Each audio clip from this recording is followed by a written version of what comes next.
I had this incredibly bizarre dream about reading a fictional story, but even though I knew it was entirely made up, I just couldn't bring myself to stop reading until the very last word. He didn't shake my hand. Instead, he just stared down at it, with the exact same look someone would give a piece of absolute garbage that had somehow found its way onto their private property. It was a brief pause, but it was perfectly calculated, just long enough for everyone at the dinner table to witness it. Then he finally spoke. "Save it. Leave that kind of compliance for the uneducated working class." For a second, the entire private dining room went dead silent. The only thing you could hear was the faint, low hiss of the candles burning in the sterling silver centerpiece between us. My name is Eleanor Vance, and that was the exact night everything changed. I had spent a lot of time getting ready before leaving the house, but it wasn't to show off or turn heads. I stopped dressing up to impress people years ago. I had put on my best clothes because this dinner party, out in California's Napa Valley, meant everything to my daughter Claire, and anything that mattered to Claire mattered just as much to me. I wore a dark gray cashmere dress, the kind of outfit I kept strictly for occasions that demanded dignity, not social performance. Low heels, simple pearl earrings. Right before I shut the top drawer of my vanity, my hand brushed past all the expensive jewelry and picked up Arthur's old brass drafting compass. It was an antique architect's tool, heavy and solid, with a warm patina on the brass from all the years he had used it. I rarely ever took it out of the house, but that night I slipped it right into my purse because I wanted a piece of him in that room with me. I had absolutely no idea just how badly I was going to need him there. The restaurant was tucked away on a private estate in Napa, and they had booked the most exclusive, secluded room available. There weren't even any prices listed on the menu, because the kind of people who had the status to eat there never had to ask how much things cost. Harrison Caldwell was the one who chose the venue. Even before he opened his mouth, that choice alone told me everything I needed to know about him. A man who feels the need to pick a specific room just to remind everyone else of their social standing is, at his core, a man who can only feel big by making others feel small. I took mental notes on all of it. I noticed the way he treated the waitstaff. It wasn't just ordinary rudeness, it was something way more deliberate. He used politeness as a tool, turning it on and off like a light switch the exact second a server turned their back. I noticed his wife, Victoria, holding her wine glass, but never actually taking a single sip, her eyes tracking her husband the way you watch a dangerous animal you stopped trusting a long time ago. And I noticed Julian, their son, and my daughter's fiancé. Through the entire first course, Julian kept his hands tightly clasped together in his lap, sitting with the kind of absolute stillness you only see in people who have been suppressed for a very long time. He had clearly learned early on that in his family, staying perfectly still was always safer than making a move. Claire sat right next to me. She looked completely relaxed, carrying herself with the natural ease of someone who has a clear conscience. She talked about her independent architecture studio, her new projects around the San Francisco Bay Area, and shared little details that brought a genuine smile to Julian's face. I watched her, feeling that quiet, deep sense of maternal pride, the kind of pride you keep hidden deep down so you don't embarrass your kids. The courses came and went, and the conversation kept moving. Harrison dominated the entire table the way Silicon Valley power players always do. It wasn't that he was saying anything interesting, he just wanted to make it clear to everyone that this conversation was going to happen entirely on his terms. I just ate my food and listened, refusing to feed into his little performance. After the main entrees were cleared away, I turned toward Harrison Caldwell. Following the manners my mother taught me, and the exact way I had greeted every person worthy of respect over my 58 years of life, I formally extended my hand across the table. He looked down at my hand, which was covered in thick, unhideable calluses from all the years I spent restoring antique wooden boats. Then he looked up at my face, and finally, he let his eyes scan my outfit. The timing of that pause was down to a science, completely dripping with malice. Save it. Leave that kind of compliance for the uneducated working class. Victoria's wine glass clinked sharply against the table. Julian's clasped hands instantly snapped apart. Through the leather of my purse, I could feel the outline of Arthur's brass compass. Cold, solid, and real. I didn't flinch. I didn't pull my hand back. I left my hand hanging right there in midair for one full, deep breath, and then I lowered it on my own accord. That was when Julian stood up. His chair didn't make a single sound against the floor. The way he stood up reminded me so much of how Arthur used to step in, completely unhurried, but with total certainty. He reached out and firmly gripped my arm right above the elbow. He looked straight across the flickering candlelight at Harrison Caldwell, and he spoke in a tone I had never heard come out of that young man's mouth before. It wasn't anger. It was something way older and deeper than that. It was the voice of someone who knew exactly what kind of judgment they were passing. Julian didn't even raise his voice. And that was the exact detail that kept looping in my head during the entire drive back. It wasn't the words themselves that shocked me, but the sheer, absolute coldness behind them. He stared his own biological father right in the eyes and said, "You just made the most fatal miscalculation of your entire life, Mr. Caldwell." Then, he picked up my coat from the back of my chair, draped it over my shoulders, and escorted me out of that room as if we had simply finished a perfectly normal dinner. Nobody even tried to follow us out. The highway from Napa Valley back to Berkeley was almost completely silent. I stared out the passenger window into the darkness, watching the silhouettes of the vineyards slowly fade away into the quiet East Bay streets I had known for over 2 decades. I didn't ask Julian to explain what he did. There was really nothing to explain. What he said back there wasn't a threat. It was a statement of fact. It was just a fact delivered to an arrogant man who didn't possess enough information to understand it yet. That distinction was everything.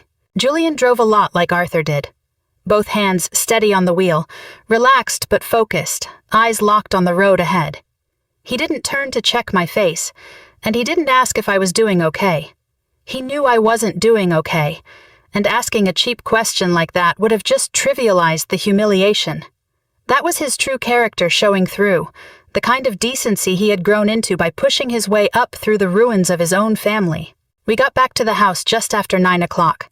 I set my purse down on the entryway table. Julian walked straight into the kitchen, and without me saying a word, I heard him fill the kettle and turn on the stove. I sat down at the dining table, pulled Arthur's brass compass out of my bag, and set it down right in front of me. I didn't put it away. I just needed it where I could see it clearly. Julian came over and sat down opposite me. For a long moment, neither of us said a word. Then he looked at me and said, "Do you remember the Altair Infrastructure Agreement?" I looked up. Of course I remembered it. Maybe not every single tiny detail or every single amendment, but I knew the exact core of it. Arthur had spent years managing it, treating it like a critical cornerstone with the utmost seriousness, while simultaneously acting like it was just a routine piece of business he never needed to brag about. When I nodded, Julian nodded back. Then he started putting all the pieces together. He didn't even have to say everything out loud, just hitting the main points was enough. The original Altair Data Infrastructure Agreement had been drawn up 12 years ago, right when Caldwell's cloud computing empire was facing a devastating rock-bottom bankruptcy and desperately needed massive hard asset backing to survive. Arthur had designed that entire architecture himself. He had built specific protective clauses right into the agreement, reserving certain absolute powers that, up until this very day, had never actually been triggered. Out in the kitchen, the kettle started to whistle softly. Neither of us moved. Julian kept going. He explained exactly what that relationship looked like in the current Silicon Valley landscape. It wasn't some dramatic, obvious one-sided dependence.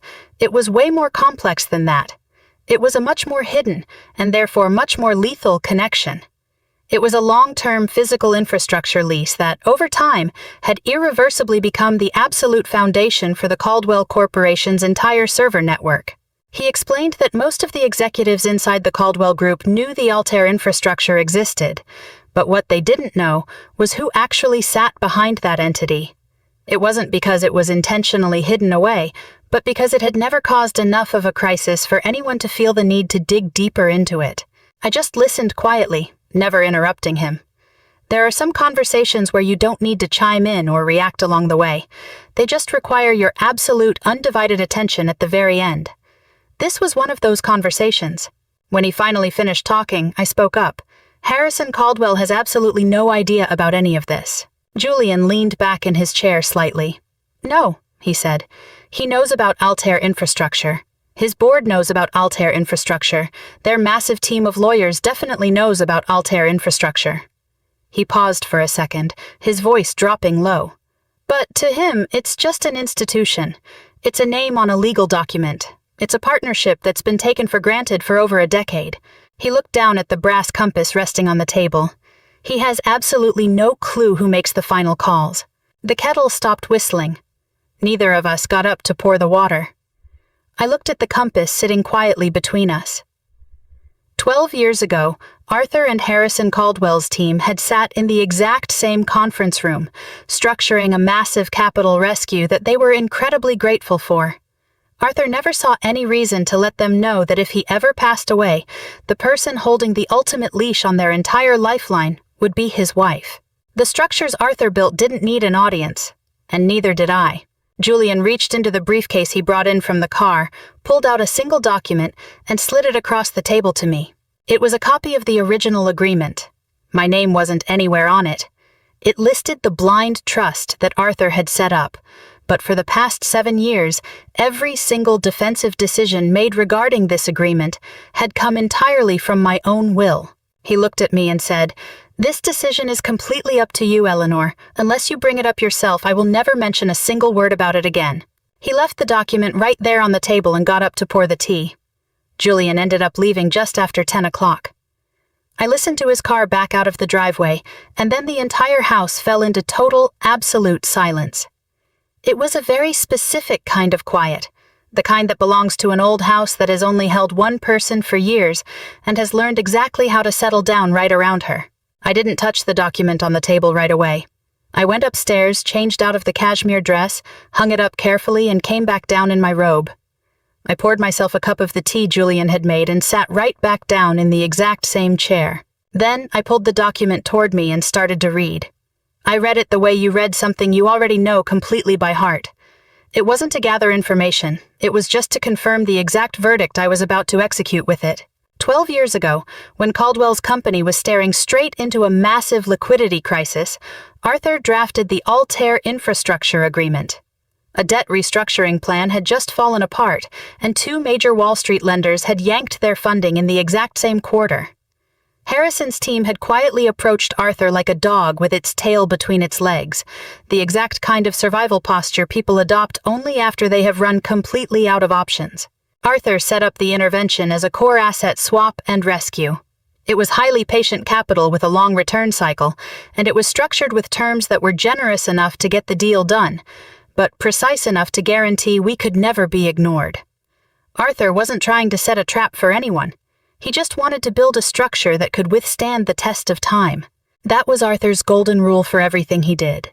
The default trigger clause was on page 17. I had read it so many times that I could find it with my eyes half closed. It was written in the plainest legal language possible, mostly because Arthur never trusted contracts that hid their true intentions behind dense, confusing jargon.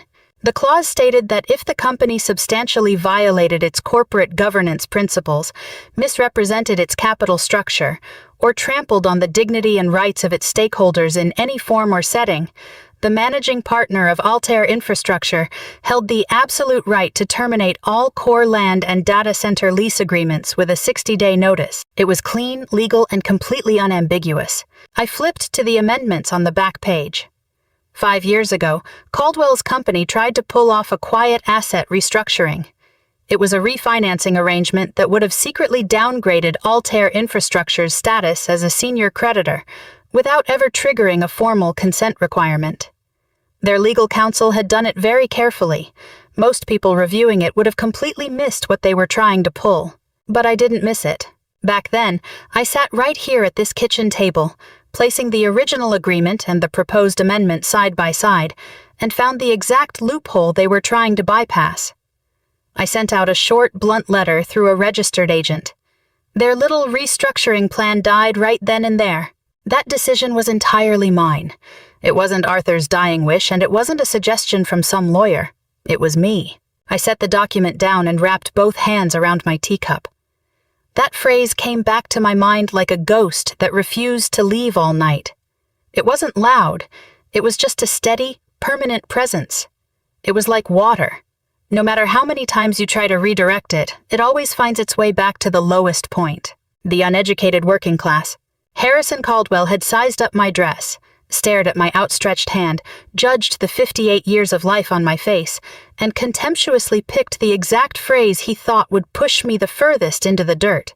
He had absolutely no way of knowing that the woman he was mocking had sat at this kitchen table countless times over the last 12 years, reading the exact documents that dictated whether his company lived or died.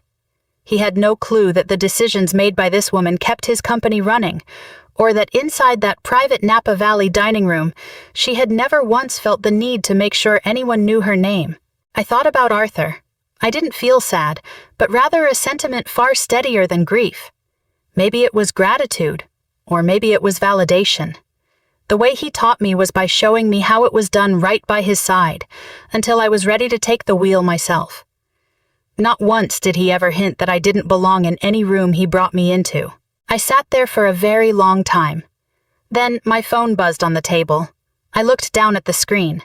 The name flashing on the display made me freeze for a second. It wasn't because I expected hostility, but because I completely froze at the timing of it. Victoria Caldwell. I let it ring one extra time before picking up. Her voice was cautious and perfectly controlled, the voice of someone who had rehearsed her opening line in her head 1,000 times. She wasn't calling to apologize for her husband. Instead, she asked if she could come over to visit the next morning. At 10 o'clock the next day, she pulled up in a car and parked a couple of houses down the block, right around the corner. Before she even knocked on my door, that move told me everything. A woman who parks her car around the corner is a woman who isn't entirely sure she should even be there but forced herself to show up anyway. She knocked just twice, and I opened the door immediately. She was dressed incredibly plainly, wearing absolutely no jewelry, with her hair tied back simply. Aside from a faint trace of high society elegance in her expressions, she looked like a completely different person from the night before. I stepped aside to let her in. She sat right on the edge of the couch, adopting the exact posture people use when they don't plan on staying long, but usually end up staying for hours. I brought out 2 cups of black tea she hadn't asked for and set one right in front of her. She wrapped both hands around the cup and stared at the table for a long time before finally looking up at me. She said, "I'm not here to defend him." I replied, "I know." For the next 40 minutes, what Victoria shared with me wasn't a confession, and it wasn't an excuse either. It was a psychological profile of a behavioral pattern, delivered in a flat, precise tone. It was the voice of someone who had been quietly watching from the sidelines for years, and had finally found a safe place to say it out loud. Harrison Caldwell had built his entire career on a very specific psychological tactic. In any room where he felt his absolute authority needed to be reinforced, he would pinpoint the one person least likely to fight back and cleanly humiliate them in front of everyone. He would wrap this degradation in a layer of social cover, making it look like blunt honesty rather than pure malice. This forced the entire room to realign their positions around him, and it made any retaliation from the victim look like nothing more than a childish overreaction from a hurt ego. He had done it to junior partners in boardrooms. He had done it at charity galas to the very people who needed his sponsorship. He had done it at family gatherings to anyone who dared step through his door without a prominent background. The tactic worked every single time because the targets he chose were either too fragile to push back publicly or too proud to cause a scene. Victoria said, "He targeted you because you were wearing clothes without any designer labels, and you didn't have any grand title attached to your name. Looking across that table, he knew absolutely nothing about you other than your appearance." She paused for a moment. "He never bothers to get the facts first. He passes judgment entirely on first impressions." I listened to all of this without offering her any emotional feedback. No verbal comfort, no shared anger, no performance of being deeply moved. I was moved, of course, but Victoria hadn't come here to see my reaction. She came because she needed to say these things to the person who had actually targeted by that malice. She needed a pure witness to just take it all in, completely unfiltered. By the time she finished talking, she just sat there with a cup of tea that had gone completely cold. She never asked what I planned to do next. I think she understood that asking that question would change the entire nature of the information she had just given me. It would make her an accomplice to whatever path I chose next, and that wasn't why she showed up today. She left just before noon. I walked her out to the front door and she stopped on the steps, looking back at me. "He's been doing this his entire life," she said, "and he has never once faced a single real consequence for it." There was no intense emotion in her voice when she said it. Her tone sounded exactly like someone noting a 3-year drought in California. It wasn't a complaint, it was just a statement of fact about the current climate. I watched her walk down to her car parked 2 houses away. I stood in the doorway until her car completely disappeared down the street. Then I went back inside, picked up my phone, and called Marcus Thorne. The phone rang twice before he picked up. I only said one thing to him.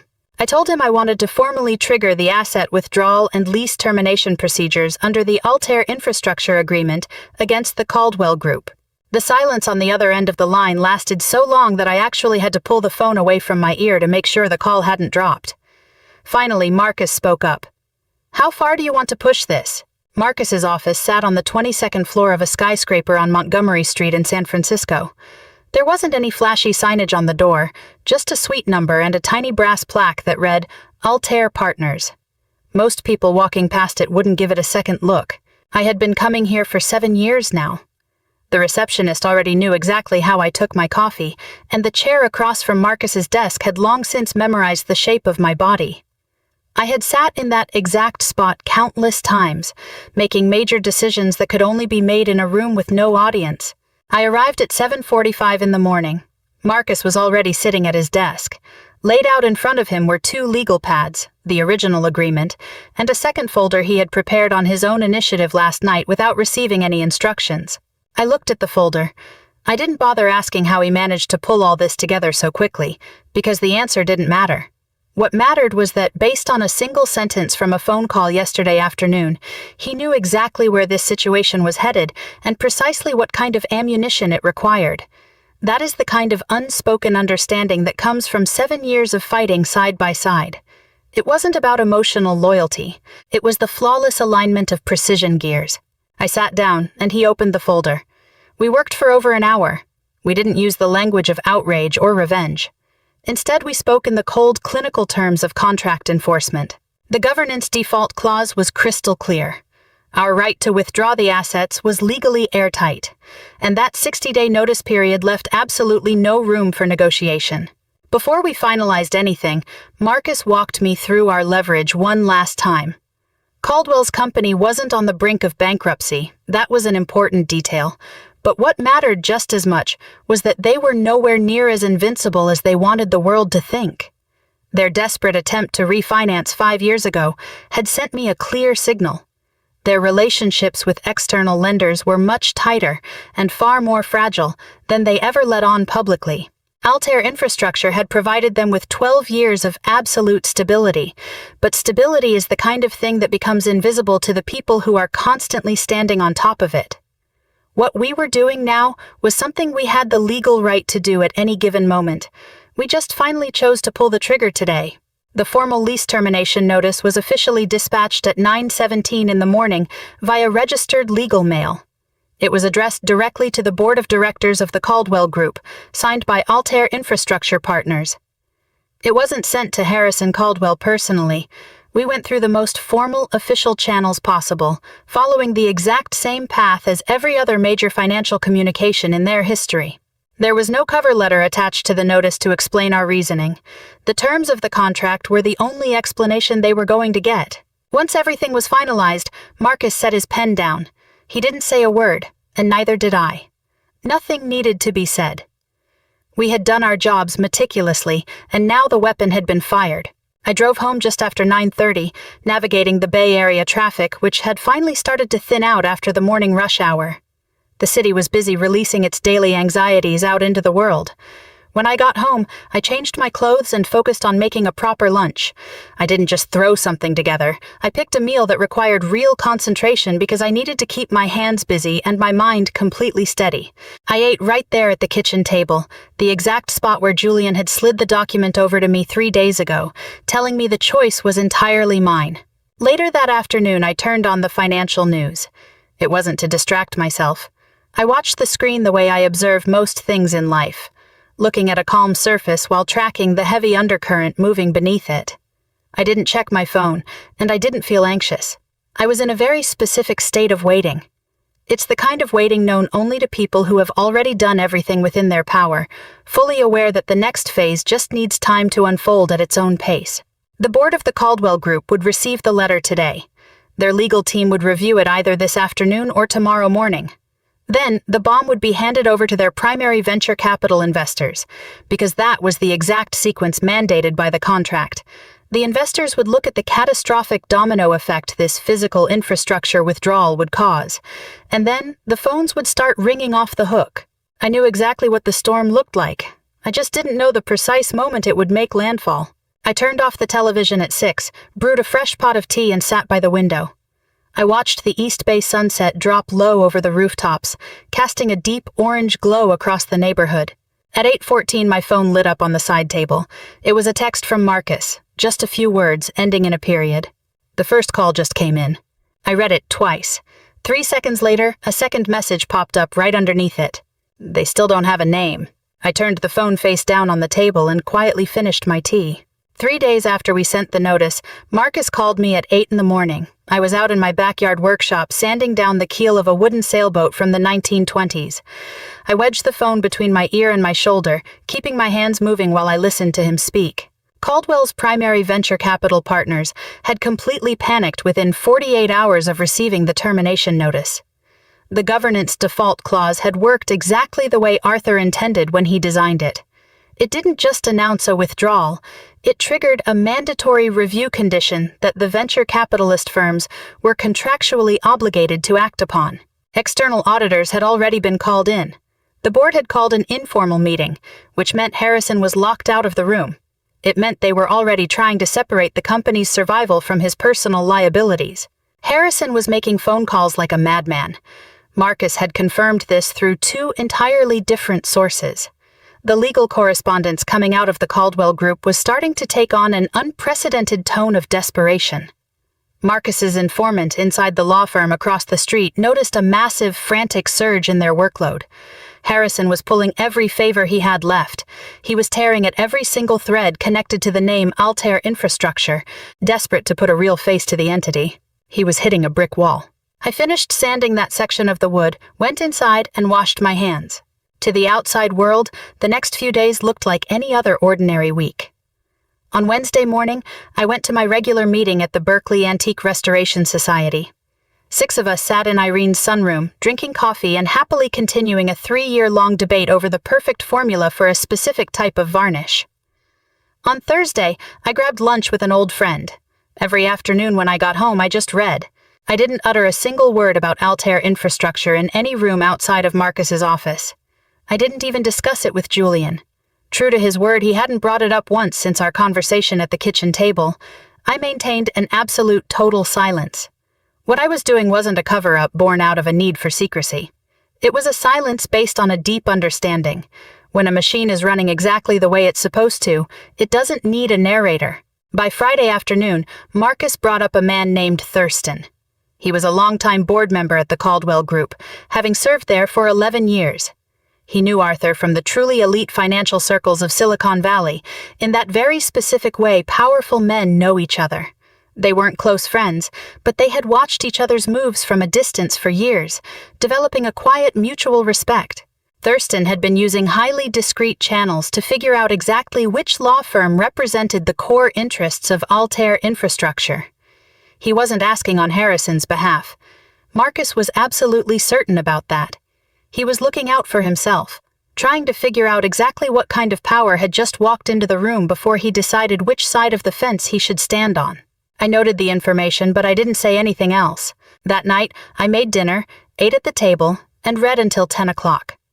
My phone stayed completely silent. In the years since Arthur passed away, I've learned a valuable lesson. When you give most crises enough room to play out without interfering, they usually have a way of solving themselves much cleaner. You do the right things through the right channels, and then you open your hands and wait rather than trying to claw at it out of panic. On Saturday morning, Marcus called again. The tone of his voice was completely different from Friday. It wasn't panic, but a very precise, heavy seriousness. It was the exact tone he used only when something required my absolute attention, rather than just a casual update. He told me Harrison had hired private investigators. He wasn't using a law firm to make standard corporate inquiries. Instead, he had gone to a highly connected corporate intelligence firm in Palo Alto. Their specific assignment was to trace the ownership structure of Altair infrastructure all the way to the top, until they dug up a real human name and a physical address. "He's moving faster than I expected," Marcus said. I looked out the window at the wooden boat in my workshop, sitting quietly as it waited for its final coat of varnish. I said, "How much time do we have before our structure becomes too difficult to defend?" Marcus answered my Saturday question with a meeting on Monday morning. It was the exact same office, the exact same chair, and that tiny brass plaque on the door that still nobody ever looked at. He laid out every single piece of information the investigators would find as they tried to track the Altair structure. True to his style, he presented it sequentially without any added drama, so I could see the entire map clearly. It started with a limited liability company registered in Wyoming 12 years ago. The managing member was listed as a trust administrator, whose name yielded absolutely no connection to the Vance family in any public record in California or the wider Bay Area. The registered agent's address pointed to a legal services strip in South Dakota that processed thousands of identical entities.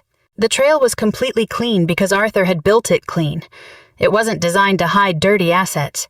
He just understood that privacy and secrecy are two entirely different things, and only the latter requires a guilty conscience. The investigator was going to hit a wall. He would know the wall was there, but he would never be able to pierce through it.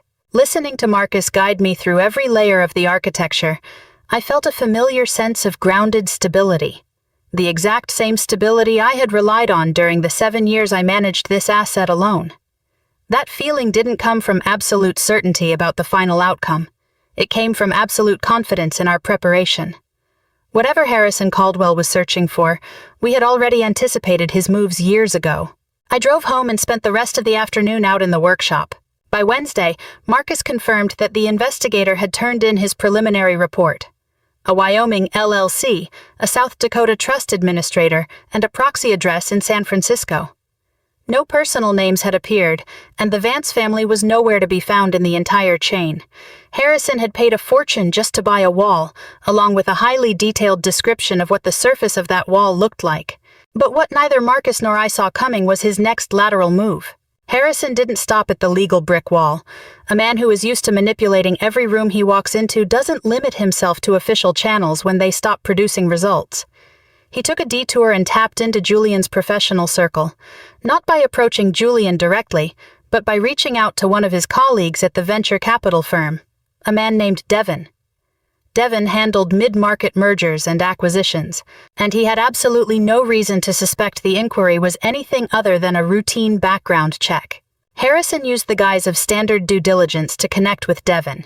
He used the kind of vague phrasing that sounds completely procedural on the surface, but carries a hidden edge underneath, asking about family connections related to specific investment vehicles. At this point, he still hadn't connected Altair to the Vance family. He was simply pulling at every reachable thread tied to this marriage, hoping one of them would lead somewhere. What he dug up was a much smaller piece of the puzzle than he wanted, but it was far more useful than he realized. The investigator confirmed that Julian Caldwell wasn't just an engaged son. He was a top-tier corporate attorney who thoroughly understood complex deals, trust structures, and private equity arrangements. Nothing was non-compliant, and nothing was hidden. It was all public record, but it was enough to shift the entire direction of his search. For the first time in his life, Harrison stopped looking for an emotional mother lashing out over a bruised ego, and he actually started examining the family itself. That is the exact mindset of a man who has spent his entire career tearing people down before they can even get their footing. He assumes everyone else operates on those exact same base instincts. He was looking for an injured victim clumsily trying to strike back. He never even considered the possibility that the person sitting across from him had already placed her pieces on the chessboard long before he even knew the game existed. Later that afternoon, I was in the kitchen when Julian called. The sunlight was streaming through the windows at that sharp, low angle that means the day is coming to an end. His voice sounded steady, but underneath that steadiness, his nerves were stretched tight. It was like the tension inside an architectural structure, not because it was overloaded, but because it was under a high degree of controlled stress. "He called my colleague today, Eleanor," he said. I set down what I was holding. "Devin asked me about investment vehicles connected to both our families. The phrasing was broad, but the direction was clear." He paused for a moment. "He still doesn't know it's you." "The wall around Altair was holding up," I said, "but he's looking right at our name now." Another pause followed, this one a bit shorter.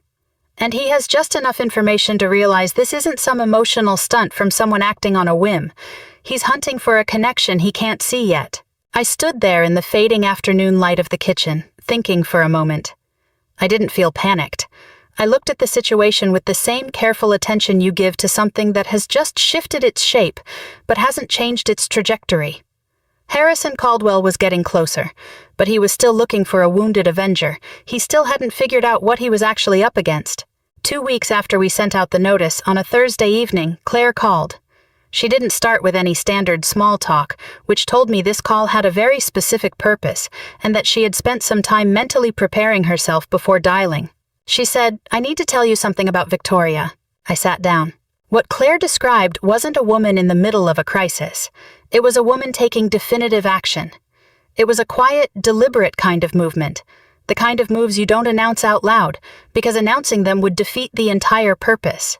Over the past week, Victoria Caldwell had made 2 separate private appointments entirely behind Harrison's back. First, she met with a private family law attorney, whose office was out in San Jose, right on the edge of Silicon Valley.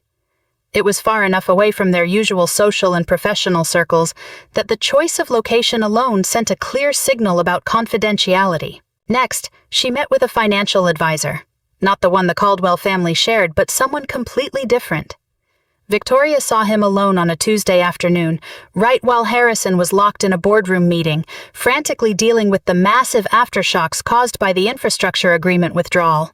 She wasn't panicking. Claire made that very clear. Victoria never panicked. That was actually one of the few things Claire had always respected about her. Victoria was preparing for the version of this story that didn't have a happy ending. She was analyzing the situation the way a navigator tracks the weather, not to stop the storm, but to know exactly which way to steer before the hit comes. Claire said, "I've seen her like this before. When things get bad, she gets incredibly quiet and incredibly organized. It took me years to realize that that kind of quiet isn't calmness, it's calculation." Then Claire told me something else. 3 days ago, Victoria went to the bank by herself. She didn't visit any location tied to their corporate accounts. Instead, she went to pull personal records, documents, and copies of bank statements dating back several years. Claire didn't know exactly what she had requested, only that she came home with a thick folder and immediately locked it inside her private study. Listening to all this, I thought back to the woman I had watched at the dinner table. The way she held her wine glass without drinking, her eyes tracking her husband, the way you look at a dangerous object you stopped trusting a long time ago. Victoria had spent years perfectly performing their marriage, matching the way Harrison performed his untouchable wealth.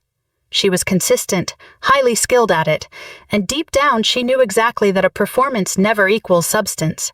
Claire noted that the difference between them was that Harrison needed people to believe the show, while Victoria had simply learned how to maintain it. Those are 2 entirely different needs, and when the foundation starts to give way, they don't produce the same reaction.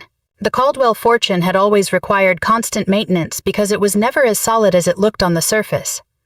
Over the years, Claire had pieced this truth together from random things Julian had dropped. A casual comment, a hint of hidden anxiety, the very specific kind of tension that only exists in families where the cost of maintaining an image far outweighs the reality supporting it. The Altair withdrawal hadn't created this vulnerability. It had simply forced it out into the open under a spotlight. I asked Claire how Harrison was handling things at home. "Erratic," Claire said, "and completely certain. He's acting like a man who is utterly convinced that every single problem is coming from the outside." She paused. "Meanwhile, Victoria is moving through this crisis like she's already halfway out the door." When Claire finished talking, I sat quietly with the phone in my hand for a moment without speaking. Then I asked if she had been back to the house at all this week. She said she went by on Wednesday to pick up some things she had left over at Julian's place. I asked her how Victoria looked. Claire went quiet for a second. It was that specific kind of silence that happens when someone is choosing between a brief, polite answer and the real one. She said that when she arrived, Victoria was working in the kitchen. Victoria looked up from what she was doing, stared at Claire's face for a moment, and then said something in a completely flat tone, totally devoid of any extra emotion. It was the tone of someone stating a conclusion they had accepted as fact a long time ago. That dinner was where it all started, wasn't it? It wasn't a question. According to Claire, Victoria then did something completely out of character. She gave herself a tiny nod, not to Claire, but to herself. It was as if a complex math equation she had been running in her head for days had finally spit out the exact right answer. I held the phone to my ear, not responding right away. Outside the window, the Bay Area had completely slipped into the dark, quiet night. Victoria Caldwell hadn't found the name yet, but she had found the source. And in my experience, a woman who has found the source is usually much closer to the truth than anyone around her realizes. On Friday morning, I was sitting at the kitchen table, drinking coffee and reading the paper when Marcus called. I still kept up the habit of subscribing to the physical newspaper because Arthur had started it 30 years ago, and I never found a good reason to stop it. "Thurston called the office yesterday afternoon," he said. I set the paper down. Thurston hadn't called Harrison after their emergency board meeting ended. Instead, he reached out directly to Marcus's office. The legally registered contact listed on the Altair Infrastructure Agreement. That number was printed right under the communications clause of the original contract. He had the number because the contract required one of the parties to keep it on file. The fact that he had kept that number for 11 years without ever using it told you everything you needed to know about him. He was an old fox who filed information away carefully, only pulling it out when the timing was absolutely perfect. Marcus said the board had met 3 days ago. The Altair withdrawal had triggered a hard liquidity review that they couldn't delay or sweep under the rug. The governance default clause had done exactly what Arthur designed it to do. It didn't just pull the physical infrastructure, it completely redefined the company's risk rating in the eyes of every single lender they had a financial relationship with. The board was now officially exploring the possibility of selling a 70% stake in the company to a qualified buyer. It wasn't because they wanted to sell, it was because the only alternative left on the table was an uncontrolled bankruptcy liquidation that would wipe out everyone sitting at that table, costing them far more than an organized sale ever would. Thurston called Marcus to request a conversation with the registered representative of Altair Infrastructure. When Marcus identified himself, Thurston was incredibly careful, not evasive but extremely precise. There's a big difference between the two. Without crossing any legal lines, he made it clear that the board was completely willing to negotiate a structured buyout with the right party. He used the word qualified twice. He didn't ask who was running things behind the scenes at Altair. He simply opened a door and described its exact dimensions. Marcus thanked him, confirmed he received the message, and told him he would pass the board's position along to his client. He laid all of this out for me in about 4 minutes. Then he went quiet, waiting for my move. I looked out the kitchen window. In the backyard, right by the fence, the hull of the wooden sailboat had been sanded down until it was completely smooth. Just 3 weeks ago, when that first call came in, I was out there working on its keel. The boat had absolutely no idea about the storm brewing inside this house. It was just quietly taking shape, because when a craftsman's hands are moving exactly the way they should, the wood naturally yields to its own grain. "What's Thurston's timeline?" I asked. Marcus told me the board had set an internal deadline of 3 weeks for the initial review. If no qualified buyer stepped forward by then, they would open up the process to a wider public search. 3 weeks wasn't a lot of time, but it was enough. I pictured Harrison Caldwell in that boardroom, shouting, arrogant, untouchable. I thought about how Claire had described him pacing around his house, a man completely convinced that every single problem was coming from the outside. I imagined him sitting at that table, forced to listen to his own board discuss selling off the technology empire he built with his own 2 hands. The same empire he was so incredibly proud of, running it on capital from an infrastructure source he had never even bothered to look into. I imagined Thurston making that call, completely bypassing Harrison. "Tell Thurston we're ready to step up to the table," I said. Marcus asked, "What name are we using when we walk in?" It was a practical question, and he knew I had already given it plenty of thought. The name mattered immensely. It dictated the exact second Harrison would realize who he was actually sitting across from, and how much time he would have to mask his reaction before the room demanded a response. "Go with Altair first," I said.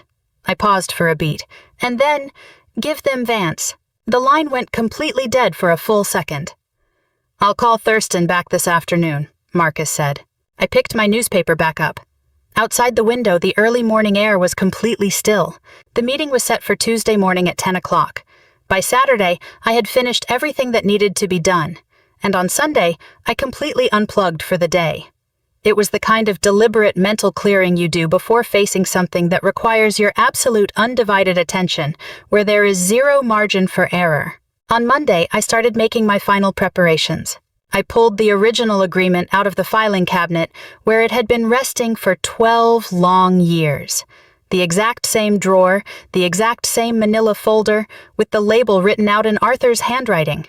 I didn't read through the whole document. I flipped straight to the page with the default clause and read it over slowly.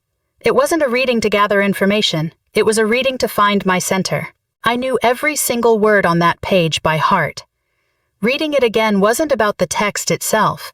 It was about feeling the warmth of the hands that wrote them, and the sheer, long-term patience those hands possessed for fairness, precision, and building things that were genuinely built to last.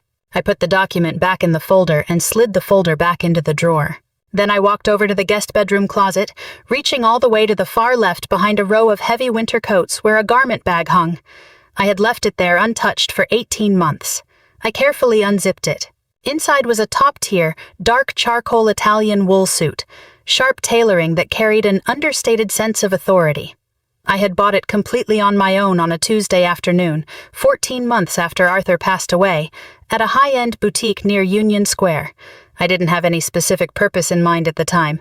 I just bought a piece of armor for an occasion I hadn't even anticipated yet. Arthur had never seen it. In a way, it belonged entirely to me, completely separate from the things we used to pick out together. Not better, just different. It was the armor I chose for the version of myself that existed after losing him. I hung it on the bedroom door and just stared at it for a while. I thought about Arthur, not with a sense of backward-looking grief or mourning, but with a deep, forward-looking gratitude. He had built real, physical defenses and taught me exactly how every single gear operated. Not once did he ever imply that I didn't have the right to walk into any room he brought me into.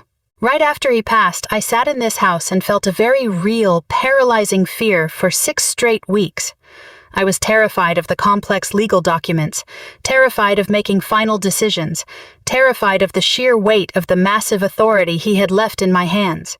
Then I sat down at the kitchen table and started reading, page by page. After that, the fear never came back. At noon, Marcus called.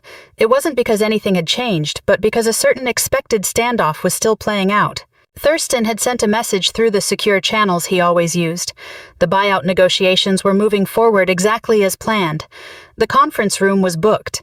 The attorneys for both sides had confirmed their attendance. But Harrison had spent the entire morning trying to delay the meeting. Not to cancel it, just to push it back. He was demanding extra reviews, extra consultations, extra time.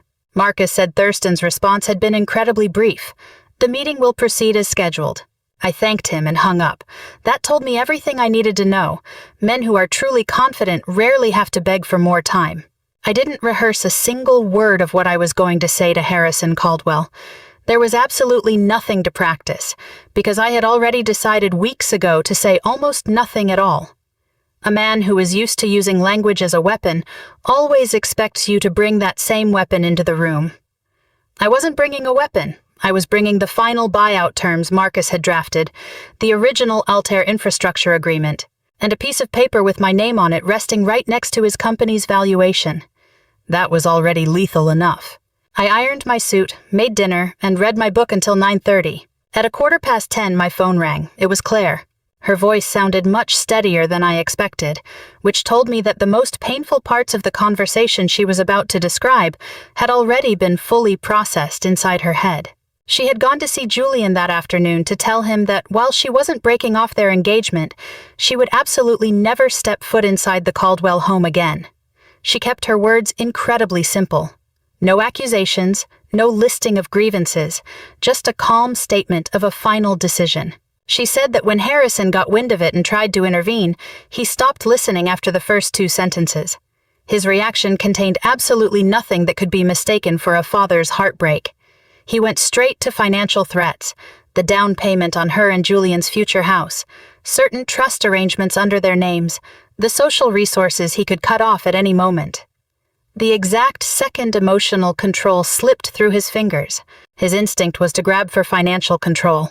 "He didn't try to get me to stay," Claire said. "He just gave me a list, telling me exactly what I was going to lose." I listened quietly. A man whose first instinct when his son's fiancé tells him she's leaving is to hand her a list of her financial liabilities is a man who is utterly incapable of understanding what he actually did wrong. He only knows how to measure things in costs. And tomorrow I was going to show him exactly how much it was going to cost. I was up by 5:45, my standard unbreakable internal clock. I made the exact same breakfast I've had every single working day for the past 11 years. Oatmeal with 2 spoonfuls of honey, black coffee, and half a grapefruit. Arthur was the one who got me into eating grapefruits. Long after he passed, I kept the habit, because some routines stop being about the person who gave them to you and simply become a part of who you are. I got dressed without rushing. The charcoal suit and a pair of low heels that were perfectly understated but entirely right for the room. I put on the small pearl earrings, the ones I always wear when I want to be taken seriously without making a loud announcement about it. I looked at myself in the mirror, evaluating my appearance the same way I inspect any object I've carefully prepared. It wasn't to look for reassurance. It was just to confirm there were no flaws. I didn't bring Arthur's brass compass. I had carried it to that dinner because I needed his presence to face an unknown situation. But today, I knew exactly what was coming. Today, I only needed to walk in as myself. I left the house at 8:20. Navigating the Tuesday morning traffic down into San Francisco's financial district took a full 45 minutes. I could drive this route with my eyes closed, and there is a calming kind of power that comes from a road your hands know how to travel without your brain even having to give a command. At 8:51, I pulled into the building's underground parking garage. I sat quietly in the car for 4 minutes without looking at a single document. It wasn't because of hesitation. It was because I understood that being still right before a major moment isn't stalling. It's arriving. At 8:55, I called Marcus. He answered on the very first ring. "Everything is set," he said. "Thurston confirmed the conference room opens at 9:45. Their legal team is here. Our people are already upstairs." "Good," I said. "Eleanor," he paused, his voice carrying a heavy weight. "You have played every single card flawlessly." "I know," I replied. I got out of the car. In the elevator, I thought about 3 distinct things, in exact order. I thought about the moment Harrison Caldwell refused to shake my hand, that brief, calculated pause as he stared at it, the textbook move used to establish a hierarchy before he even opened his mouth. I thought about Victoria sitting on the edge of my couch, holding a cup of tea that had gone completely cold, laying out the brutal pattern she had survived all on her own for years. And I thought about the look on Julian's face at that dinner table. It wasn't the anger of a son trying to protect his mother. It was something far older and much more deliberate than anger. It was clarity. In that exact moment, he saw the reality that Harrison Caldwell was completely blind to. He saw the entire picture, but he still stood up and spoke the only true sentence in that room full of lies. The elevator stopped on the 24th floor. A receptionist guided me down a hallway lined with thick plush carpeting, that deep hush common to elite commercial buildings that take their own authority entirely for granted washing over me. She stopped in front of a pair of double doors and pushed the right side open. I walked inside. It was a long, narrow conference room bathed in bright, natural light. 8 chairs were neatly arranged around an oval table, and the water glasses were already filled to the brim. Thurston was standing by the window. I recognized him instantly from the photos Marcus had shown me. Silver hair, with a posture that carried a deeply ingrained sense of cautious respectability. When I walked in, he gave me a slight, respectful nod. It was the specific kind of acknowledgement a man gives when the person he's been waiting for has finally arrived. Marcus's legal team was already seated on the left side of the table. And at the far end of the room, Harrison Caldwell was already in his seat, clearly having arrived early to establish his ownership over the space. He looked up. The exact millisecond his eyes hit my face, something completely fractured beneath his surface. To be precise, it wasn't even shock yet. It was the eerie prelude to shock. It was that brief, total system freeze that happens when the brain registers a catastrophe in a fraction of a second, but the rest of the body hasn't received the memo yet. The last time I had seen that exact expression was 11 years ago on a hospital bed, looking at a man who had just realized a medical diagnosis had completely wiped out every single one of his calculations. I walked over to my chair and sat down. Thurston officially called the meeting to order at 10:03. He ran the opening statements with the kind of battle-tested efficiency you only get from someone who has chaired enough of these hostile situations to know that polite small talk only prolongs the agony. A few brief introductions, a quick confirmation that all legal counsels were present, and then he nodded toward Ms. Aldridge, Marcus's chief M&A attorney. She was a woman with 22 years of high-stakes corporate warfare under her belt, and she poured that cold, clinical professionalism into every single syllable. I sat on the left side of the table, 3 seats down from Thurston, placing me diagonally across from Harrison Caldwell. I kept my hands folded on the table in front of me and didn't say a single word. Aldridge laid out Altair Infrastructure's position with brutal directness. The original agreement, the 12-year history, the corporate governance default clause, the specific trigger events, the termination notice, and its absolute, unshakable legal validity. She didn't inject a single drop of emotion or commentary. She simply laid bare the iron skeleton of the facts and let them speak for themselves. It was exactly what I had asked for, and she delivered it flawlessly, without a single ounce of fluff. Harrison listened for about 6 minutes before attempting his first counterattack. He tried to frame a question as a point of clarification, aiming to challenge whether the timing of our termination notice conflicted with a board resolution from the previous quarter. He used a casual, authoritative tone, the voice of a man who had successfully derailed meetings with procedural jargon 1,000 times before. Thurston's expression didn't even flicker. Aldridge shot the question down instantly and kept right on reading.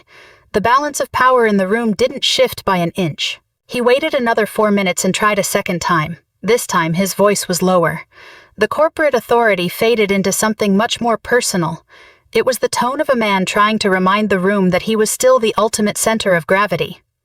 He addressed Thurston directly, using his first name and bringing up a past personal connection, though it was obvious he was trying to use it as leverage. Thurston acknowledged the comment with perfect corporate politeness, but didn't concede a single thing.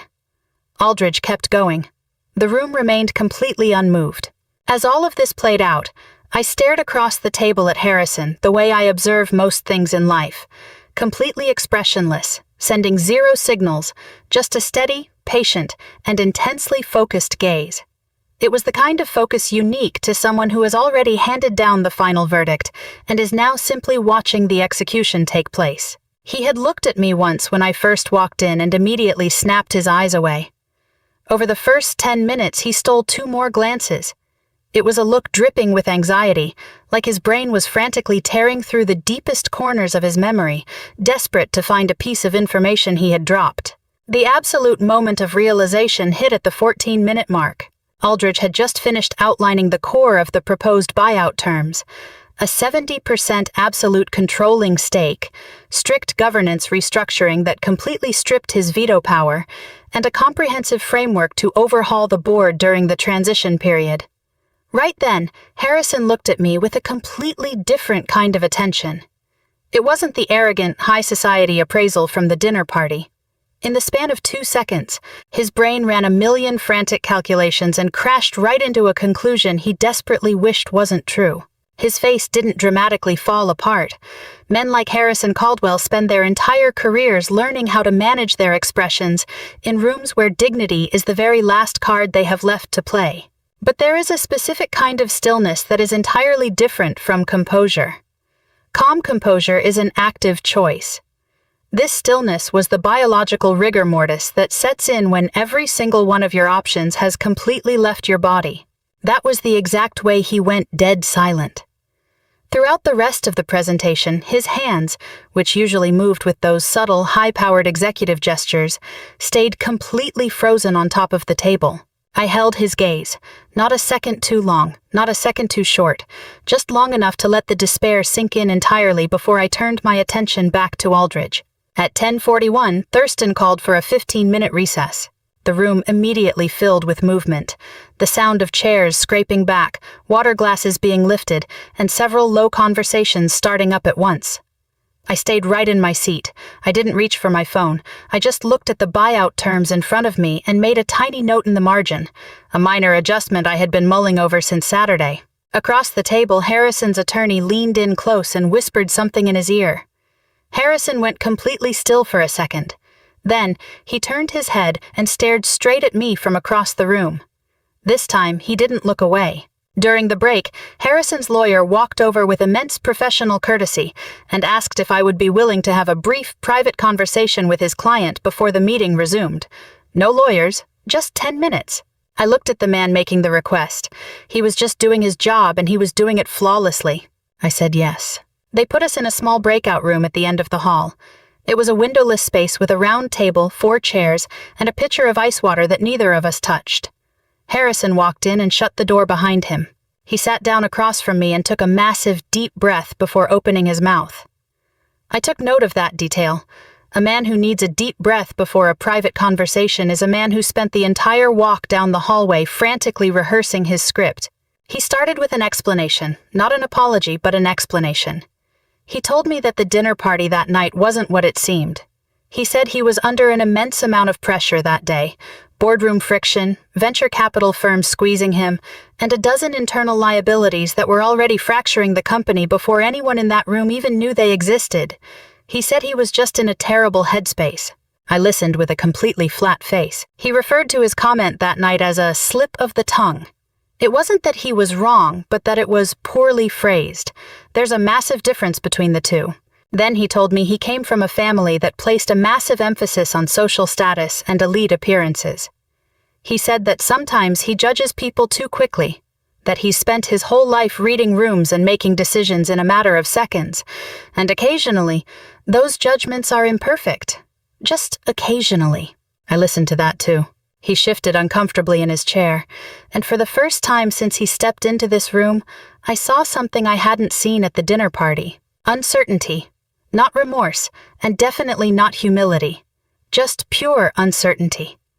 It's the specific kind of fear that hits a man when he realizes the entire room is running on a set of rules he has absolutely no control over. He looked down at the table, then locked eyes with me again. I shouldn't have said those things. There it was. That was the absolute closest he was ever going to get to taking real accountability. It wasn't because he suddenly had an epiphany about how cruel his words were, but because he finally realized exactly what those words had cost him. He traced the edge of the table with his thumb. I misjudged you. Those words took way more effort to drag out than the rest. I could see it. It wasn't because he was being sincere, but because it forced him to admit that his judgment had suffered a fatal error. For a man like Harrison Caldwell, that admission is incredibly expensive. Finally, he stumbled his way into an apology. The words "I'm sorry" showed up twice, carefully sandwiched between layers of excuses, context setting, and reminders of the stress he was under. It was still the apology of a man trying to save as much face as humanly possible in a room where he had almost no protection left. There was no real reflection in it. It had the mere silhouette of an apology, and nothing more. When he finished talking, I let the silence hang between us for 4 full seconds. Then, I opened the folder in front of me and set the 50-page buyout agreement on the table right between us. I walked him through the terms, line by line.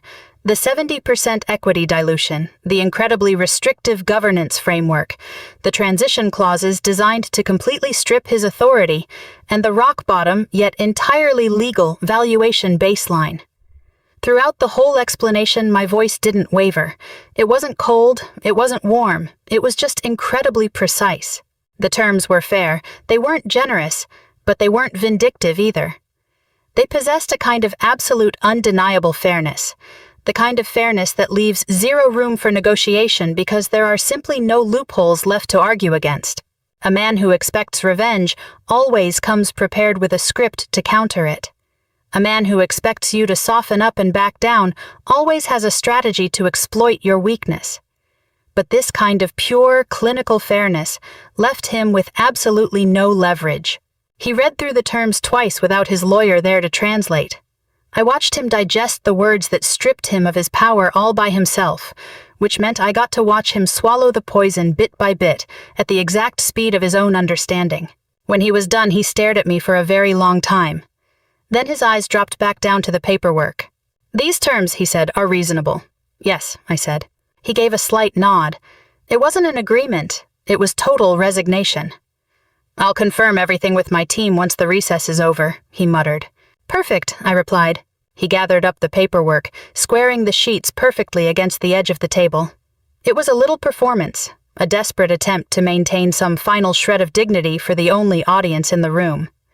Then he looked up at me. "Claire."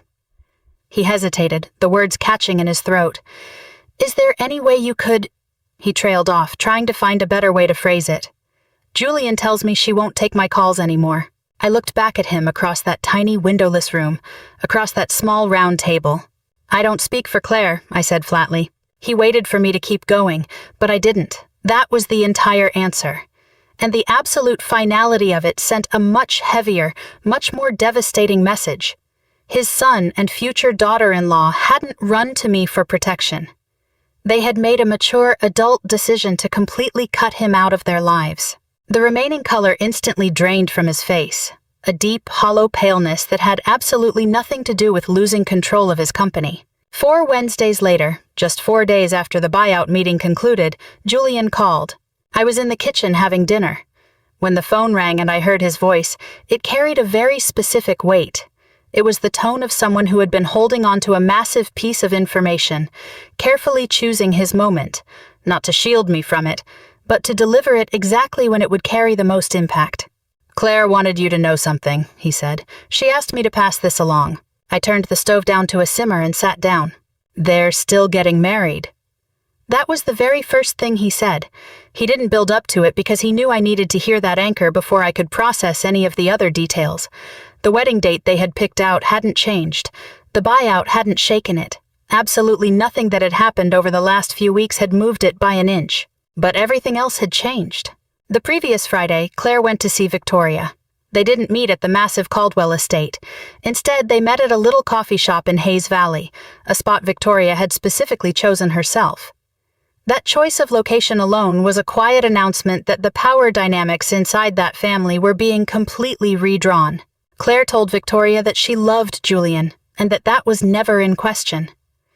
The real issue was whether she could ever sit at that dinner table again and pretend that what happened at the Napa restaurant didn't matter. She didn't make any aggressive demands, and she didn't issue any ultimatums with deadlines. She just laid the raw facts on the table and left them for a mother to weigh. When it came to Harrison, Julian chose absolute total silence. He just stopped. He stopped trying to explain his choices to his father, stopped translating his life into a language he thought his father might understand, and stopped waiting outside a door that could only be unlocked from the inside. Julian told me that Claire described the feeling as dropping a massive weight, rather than turning around to run away. That tiny distinction meant everything. Claire's independent architecture gallery show opened on Thursday. She had rented out a converted warehouse space in San Francisco's Dogpatch neighborhood completely on her own dime to showcase the miniature models and conceptual drawings she'd been working on for the past 2 years. Not a single cent of it came from a Caldwell sponsorship. The invitations were sent out to an incredibly tight list, and Harrison and Victoria weren't on it. Then, Julian told me something else. Victoria had asked for the gallery address. She didn't ask Claire, she asked him. She had made the request the day before, keeping it completely low profile. No explanations, no discussion. She just jotted down the address, said thank you, and that was it. "I don't think she told Harrison at all," Julian said. I sat there, letting that piece of information settle. It wasn't because it was dramatic, but because it was the exact opposite. When a woman who has spent half her life maintaining a crumbling, massive facade finally decides to walk out the door, she rarely makes a loud announcement. She just starts making choices that no longer require anyone else's permission. "She wasn't angry, Eleanor," Julian said. "She's just tired of compromising who she is." After we hung up, I sat at the table for a long time thinking. I tried to imagine the sheer cost of reaching that point. It isn't a massive, explosive blowout that looks like a show of strength to the outside world. It's an incredibly quiet piece of internal engineering, completely severing the compromise loop that has been running in the background for years. The loop that constantly tells you, maybe if I phrase it differently, maybe if I just wait a little longer, maybe if I shrink myself down just a bit more, I can finally fit into the tiny space they've carved out for me. Long before that dinner party, Julian had been trapped on that exact track of compromise. That night in Napa had simply amplified the cost of staying on it, making the price tag so massive that he could no longer pretend it wasn't there. I understood that specific arithmetic completely. In the 6 weeks immediately following Arthur's death, I had run my own version of those exact same numbers. I had sat in this house completely terrified of what was waiting for me inside that filing cabinet, but the exact second I stopped bargaining with my own fear and finally pulled that drawer open, that was the exact moment the entire game turned around. Julian had finally pulled his drawer open. Right as I was lost in that thought, my phone lit up again. It wasn't Julian. It was a number I recognized instantly, but one I absolutely did not expect to see at this stage of the game. Victoria Caldwell. I picked up. Her voice carried a heavy, deeply rooted restraint, a massive contrast to the polite, superficial composure she used to wear like armor. She told me she wasn't calling to talk about the buyout. She said she wasn't calling to talk about Harrison either. Instead, she told me that 3 nights ago she was going through her late father-in-law's belongings and found something. Something he had kept locked away for 14 long years, never throwing it out. A letter. Not a business document and not a financial record. It was a personal letter Harrison's father had written to his son right after the final devastating fallout between them. Victoria said she found it in a cardboard box filled with old journals and personal correspondence back in the storage room. A box that hadn't been opened once since the day he passed away. She told me she came incredibly close to tossing it into the trash with the rest of the scrap paper. But she read it. The letter didn't mention money at all. It was entirely about character. According to Victoria, her father-in-law wrote that he was growing deeply terrified of a vicious habit his son was developing. It wasn't a bad business habit, it was a fundamental flaw in his personality. The habit of judging a person's entire worth on a first impression before ever bothering to learn who they actually were. The habit of treating people based entirely on what they could do for him.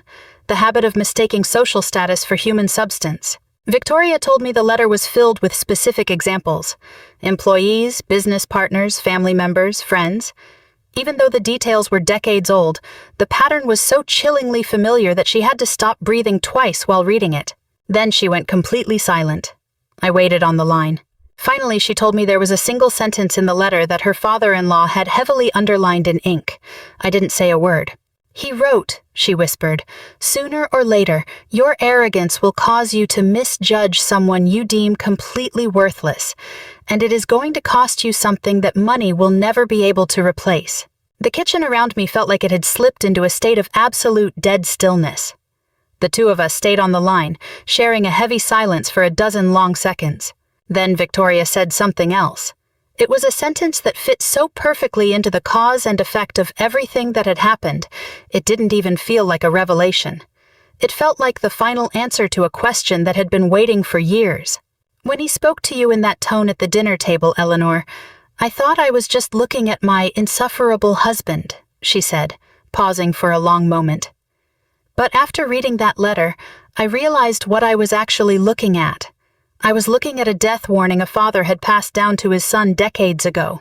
I stole a glance at the drawer across the room, the one containing Arthur's belongings, the exact drawer that used to terrify me. Victoria took a deep breath. Then she said, "There was something else in that envelope, something I think you should know before tomorrow morning." For the very first time since she called, I could feel a much deeper, more permanent line of dominoes starting to fall. The buyout officially closed on a Thursday. At 2:17 in the afternoon, my phone buzzed with a text from Marcus. It was just one word. Done. I read the message sitting right there at the kitchen table, and just like I did the night the very first call came in, I turned the phone face down. The perfect symmetry of the moment wasn't lost on me. Harrison Caldwell was now forced to operate entirely under the rules I had established. Rules that Marcus had spent the last 6 weeks executing through clean, precise, legally airtight maneuvers. The corporation would be completely restructured, stabilized, and secured with new governance moats. It meant that moving forward, a major decision could never again be made solely on the whims of an arrogant man. As for whatever shape the Caldwell marriage and family would take next, that was a messy endgame they would have to negotiate privately. Victoria's phone call last week had given me more than enough information to know that the trajectory of that ship had altered permanently, even if a formal divorce announcement hadn't made the news yet. The morning after that phone call, she had mailed me a copy of the letter. I read it once, and then I read it again. The text matched her description word for word. It was the final testament of a father trying desperately to warn his son. It wasn't about the business, and it wasn't about the money.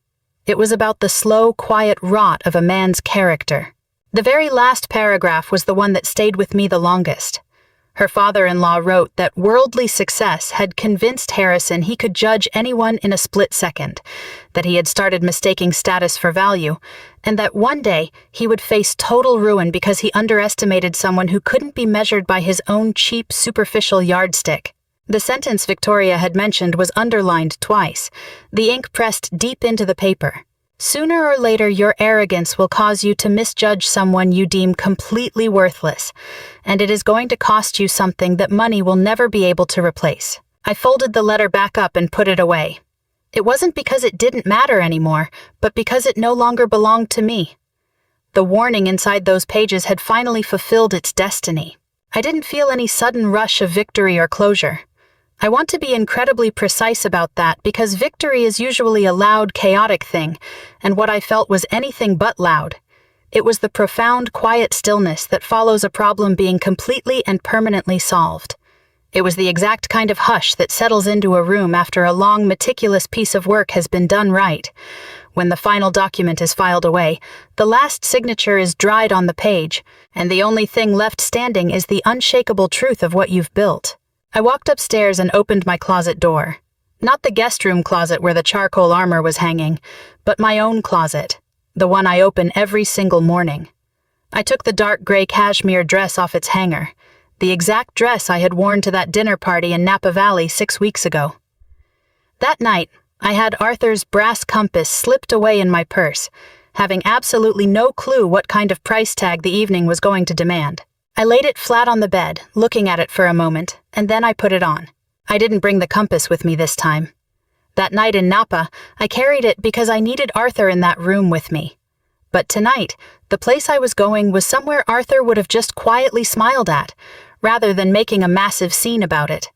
I no longer needed to physically carry him. He was already woven into the very fabric of everything tonight represented.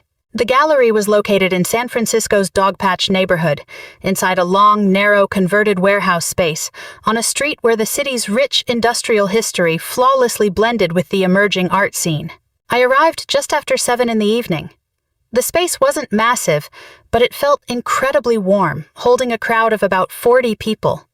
The lighting was perfect, and the room was filled with the low, steady hum of genuine conversation, rather than the superficial posturing networking you usually find at business mixers. Claire's work covered 3 of the walls. I hadn't seen any of these final pieces before. I stood at the entrance for a moment, taking in the entire room, before finally stepping inside. Right near the center of the room, I spotted Victoria. Almost at the exact same millisecond, she caught my eye, too.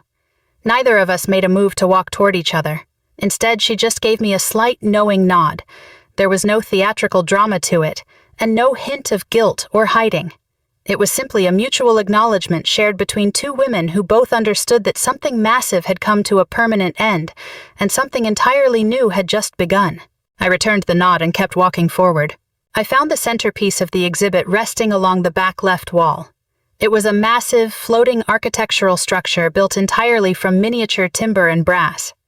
Underneath the gray and deep blue spotlighting, the center of the structure held an absolute grounded stillness that felt incredibly familiar to me. I stood in front of that piece for a very long time, long enough that the rest of the room felt like it was spinning around me, while I remained completely rooted to the spot like a rock. That phrase flashed through my mind again. The uneducated working class.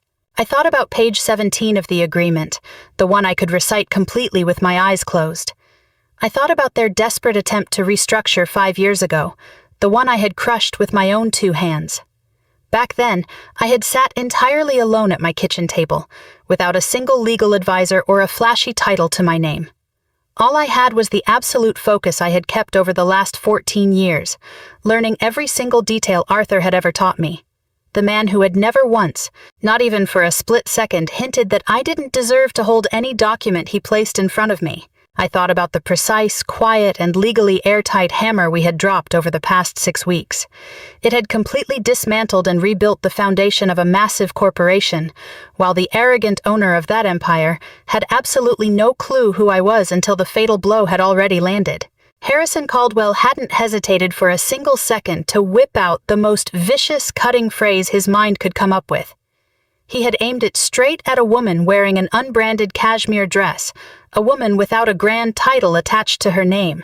He didn't know, and he had absolutely no way of knowing, that the woman he was trying to humiliate had spent the last 12 long years holding the ultimate power over whether his entire business empire lived or died.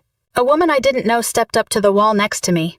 She looked at the miniature architectural model and then turned to me with the casual curiosity people use when they strike up a conversation in a room full of strangers. "Do you know the architect?" she asked. A tiny smile played on my lips, the kind of deep, settled smile that comes only after the dust has completely cleared. "He's about to be my son-in-law," I said. And then I extended my hand. The woman reached out and shook it instantly. Her grip was warm, natural, and carried the effortless decency of a genuinely educated person. "My name is Eleanor Vance," I said.